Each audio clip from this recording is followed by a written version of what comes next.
Je vais officiellement mettre fin au débat que tout le monde attend. L'amitié est belle, tout ce que vous voulez, y a rien à dire. Ils ont partagé des années de football ensemble et ça a été très compliqué de les départager. Mais aujourd'hui, disons les choses telles qu'elles sont.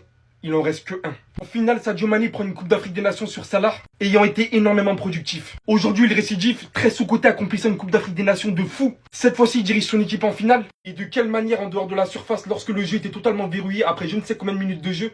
Et la prochaine fois que le gardien verra le ballon, ça sera dans ses filets. Il s'est comporté comme un vrai leader, a pris sa responsabilité lorsqu'il le fallait. Je dis pas que Salah ne l'a pas fait, très important aussi pour l'Égypte durant cette CAN. À distance puis face à face, ils nous ont livré un formidable duel. Mais au final, il est le plus qui ressort du lot. Surtout s'il prend cette deuxième Coupe d'Afrique des Nations en finale. Lorsqu'il n'était pas énormément attendu durant cette CAN, il fait la différence, monsieur Sadio Mané. Même dans un match où l'arbitrage ne penchait pas du tout en faveur du Sénégal. Que ce soit la mi-temps sifflée, alors qu'il y a corner pour le Sénégal, des cartons jaunes distribués à gogo, sachant qu'à cause de ça, ils ne seront pas là en finale. En plus de Koulibaly qui se prend aussi la suspension, mais surtout sort blessé également. Le parcours est incroyable, mais le plus dur reste à faire, surtout avec de tels pions manquants. Je vous ai dit, j'ai choisi la meilleure équipe à supporter durant cette CAN.